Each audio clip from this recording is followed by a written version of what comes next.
Hello, everyone. Welcome to the first episode of Trekkin-A. Well, no, that don't even sound right. Trek Q&A, maybe? No, well, look, I'm going to figure out a better name. For right now, we just going to call it Trekkin-A. Well, basically, I get together questions that I thought was pretty interesting that I've gathered from not only TikTok and YouTube, but off of Quora, where I do, where I'm a contributor to there as well. So, like I said, I got together a few questions that I figured it would be interesting to kind of talk about on the channel today. And this is going to be the first video dedicated to that.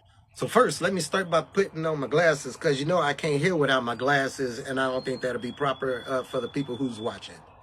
Plus, you get more of that nerd effect. You become more believable when you put on glasses. Just ask Bugs Bunny.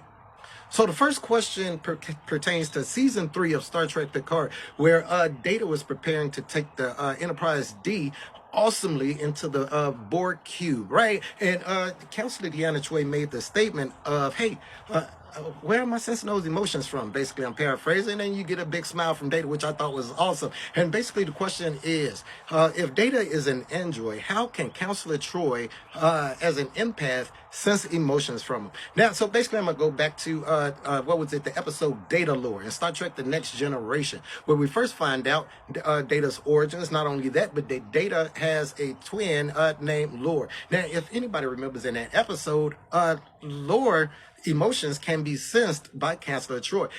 Actually, if you guys go to that episode where they went into find that whole little Borg thing where Lord was basically controlling the Borg and everything like that. If you remember correctly, Counselor Troy knew that the android standing before her wasn't Data, that it was Lore, because she could sense emotions from him. Now, that being said, Lore and Data are identical, save for the emotion chip in the Next Generation. But after the movie Generations, right, Data basically has an emotion chip, meaning the Counselor Deanna Troy can definitely sense emotions from Commander Data.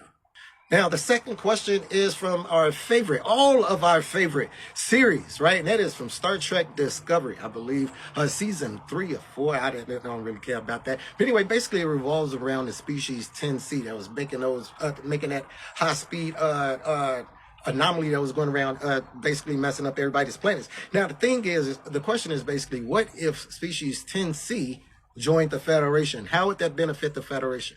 Now, here's the thing. Just like with all ancient and advanced civilizations that join the Federation, and not even just ancient and old civilization, any civilization or any culture that joins the Federation adds to the Federation. Think of the Federation basically as a soft Borg assimilator. Basically, anybody who joins the Federation adds to the culture, the technology, everything of the Federation. But when it comes, speaking of species like 10C being as advanced as they are, you have other species that are, I would say, arguably just as advanced than 10C that has basically joined the Federation already. We got the first Federation. We got the Organians, especially in the future time period where Discovery supposedly takes place. Because if you guys remember correctly, the Organians was, hey, come talk to us in a few hundred years. Yeah, right. So the Organians may be part of the Federation as well. So there are a lot of species that are advanced and old that has contributed, and there are a lot of species that are new and young who has contributed positively to the Federation. All right, what was Captain Kirk's age in the series of the original series? All right, everybody knows that, one, it was a 5-year mission. Now, that was this episode, I believe it was Court Martial, I believe it was, where they gave Captain Kirk's age, okay? And I believe it was 34. Now, if you do a little bit of math, you know, carrying some ones and all that stuff, 5-year mission, how that episode fell chronologically and you'll find that Captain Kirk was between the ages of 32 and 37 for his famous 5-year mission. All right, now the next question was, what would some of the species in Star Trek do if they encountered xenomorphs from Alien? All right, so this is going to be fun, but super easy, barely an inconvenience. Oh my God, I done stole that dude's line. I'm so sorry. All right, if humans came across a planet infested by xenomorphs, what would they do? Basically, they would find out that, hey, man, this planet is infested by xenomorphs. They're not trying to communicate. They're super violent and aggressive. How about we do a little study on them? We're going to quarantine the planet, and we're going to basically make it off limits. We're going to put buoys in space that basically warn everybody, hey, stay away from that because of xenomorphs. Because nobody in Star Trek wants to get face hug unless you're Kirk. Next species would be the Klingons. We all know what the Klingons would do if they came across a planet inhabited by xenomorphs. One, they would do one of two things. They would either totally annihilate all the xenomorphs, or they would pull a predator. They would train their soldiers and warriors on that planet. That being said, the xenomorphs would never get off that planet. The Klingons would destroy any vessel attempting to even leave that planet without being just straight scanned and boarded, checked, all that. Yeah, the Klingons, yeah, they ain't gonna play none of that.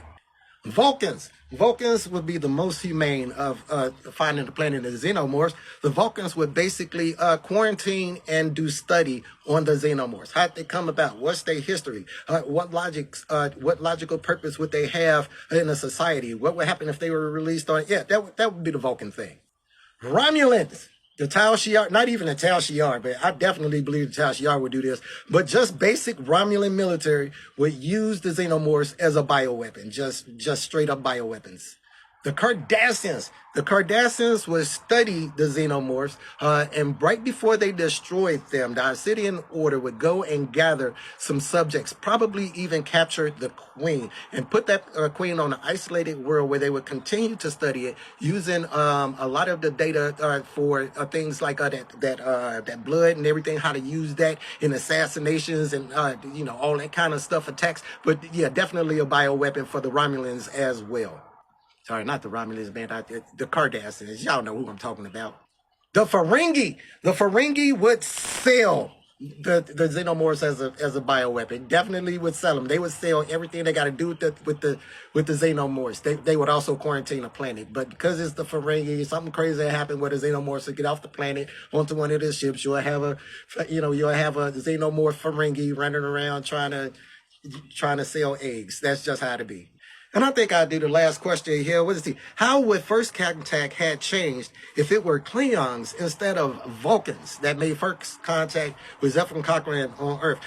Look, let me tell you something, and this will be super easy. There was this episode called Errand of Mercy in an original series, right? And the Klingons came up on the world basically a lot more primitive than us, and their whole purpose was subjugate the species and enslave them. So, what would the Klingons do? Subjugate humanity and enslave them. They would eliminate all of the heads of our state, presidents, all that kind of stuff. That would be their thing. Anybody who had any kind of power sway, they would eliminate the military, all the military, all of that, and enslave everybody else. They would take us off the planet to other planets where we would work in mines, all that kind of stuff. It'd be terrible. And then one of the other questions that was kind of associated with this that I found was interesting. The question was basically like, if the Klingons seen our strong dog breeds like Rottweilers, pit bulls and all that kind of stuff, would they like those breeds? Would they try to breed? And I'm gonna have to say no. They would find all of those breeds that you would find on Earth to be inferior breeds, especially to the Klingon Targ. Anyway, so let me. Right. And the next question is, what would happen if a Romulan and a Vulcan reproduced? All right, so in the Star Trek universe, right, there are certain races, species that can breed with other species, and there are a lot of other species that need medical assistance. And even with medical assistance, there are other species that if they try to interbreed, it's just not going to work. Now, none of these things apply when it comes to Romulans and Vulcans, and let's get into why. Okay, first of all, quick answer. If a Romulan and a Vulcan got together and reproduced, what kind of kid would they have? They would have a Vulcan kid. All right, see, because what people fail to realize is that although they have certain genetic drifts, right, because the Romulans end up leaving Vulcan a long time ago, actually the name Romulan means like the left or the departed or the separated. All right, so the actual name of Romulans means those who left or those that departed Vulcan. So their lineage and all of that stuff is from Vulcan. Now, so yeah, if they got together and had a kid, man, yeah, it'll be Vulcan or Romulan or whatever they decided to want to call it. But genetically, if they scanned it, it'll be Vulcan. So let me know what you guys thought of the first Trekkin-A.